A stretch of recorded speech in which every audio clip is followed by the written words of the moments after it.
Good morning, everybody. This is Deb from Just Do Something Homestead, and I have been peppergated, and squash gated, and watermelon gated.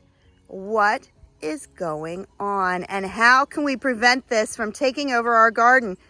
This, believe it or not, is a golden sweet pepper, bell pepper, in fact.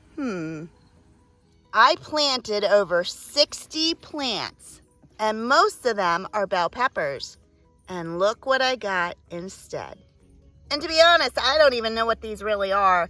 I've been waiting for them to get a little bit bigger, and it's obvious these things are not turning into a bell pepper.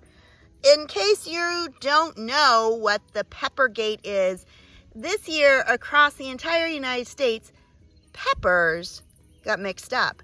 And whether you bought seeds, or you bought from a farmer's market, or from a farm store, even the big box stores, you're getting peppers that are not what it said on the tag. Now, this happens every year at a smaller scale because people will pull out a tag, they'll read it, and they'll stick it in the wrong plant. Whether accidental or even on purpose, you may end up with a hot pepper when you thought you were getting a sweet pepper. I'm a little more fortunate than others because most of the seeds that I started I had had for years. This one is one of my favorites. This is Carnival, and I love Carnival because I never know what color the pepper is going to be, and this is a beautiful purple. And these are supposed to be chocolate sweet bell peppers. That's not looking very sweet, and it's definitely not chocolate.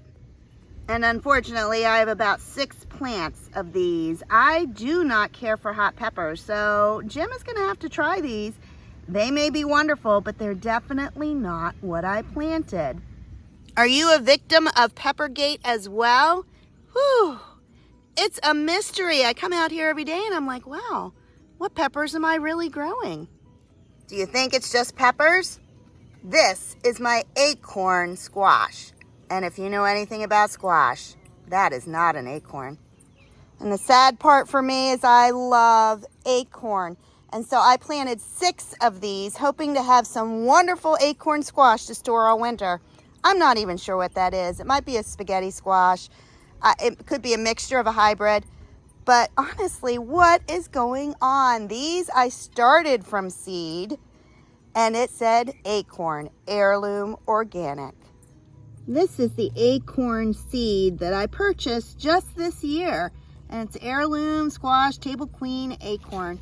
And when I look on the back, it says right on there, sell by 12/31/23. So this was new seed, but yet I'm pretty sure that is spaghetti squash. So somehow there was a mix-up in the seeds themselves. This was all that I planted. I did not plant spaghetti squash, and thus I do not have any acorns. So something happened en route. Ready for some more mystery? This is a sugar baby watermelon. And so is this. So somewhere, somehow, the seeds got mixed up. And this one looks even different. So 3 different types of watermelon, all on the same type of plant. I don't think so. Now, all is not lost. I definitely have curly parsley.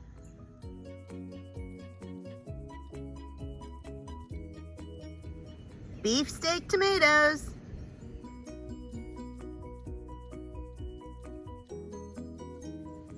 Red cabbage.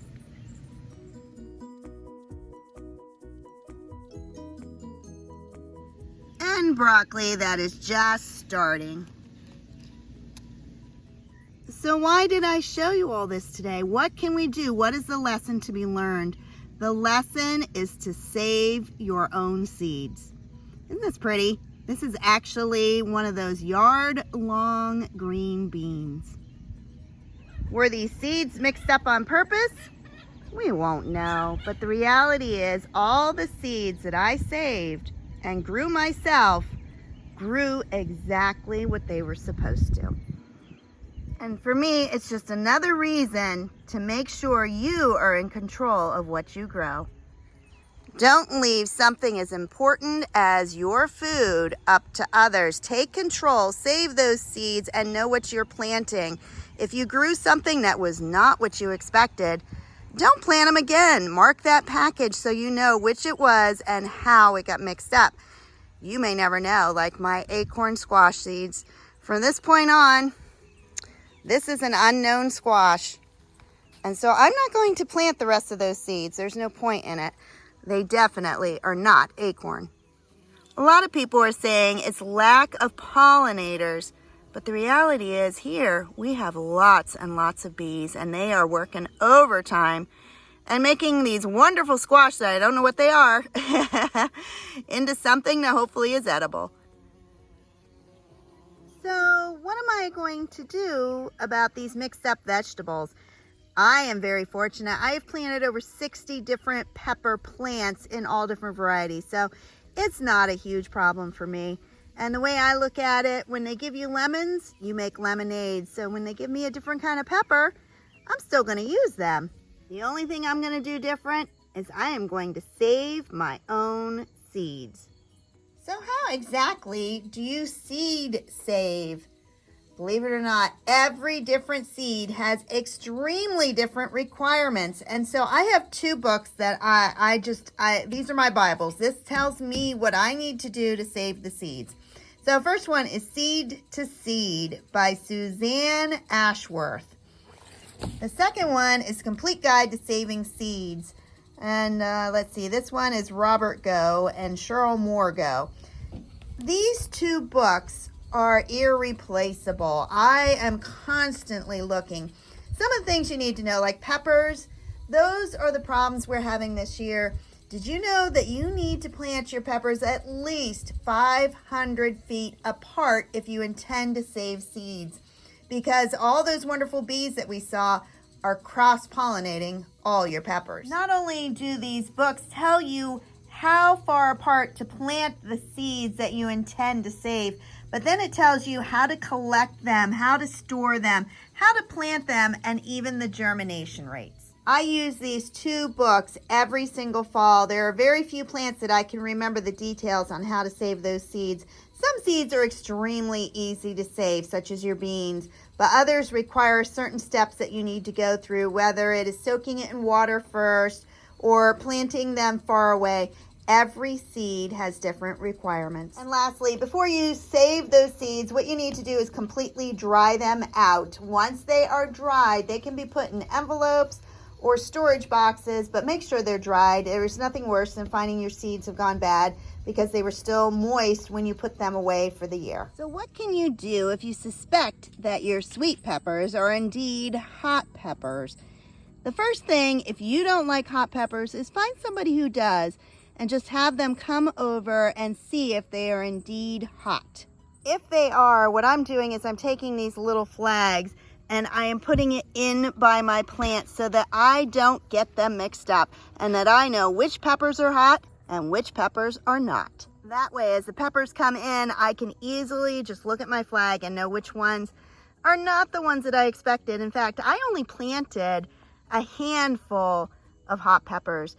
Instead, I planted 60 sweet peppers, and a third of them are turning out to be hot.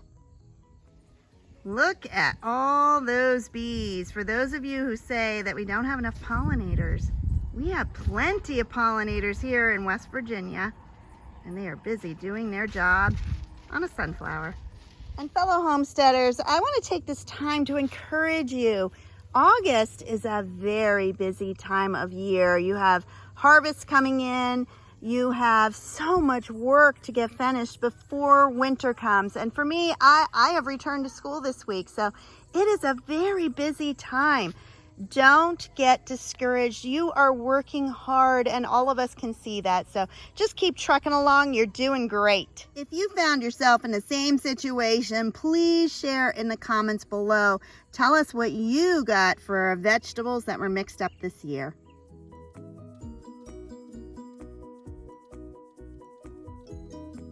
If you enjoyed this video, please like, subscribe, and share. Have a blessed day, everybody. Bye-bye.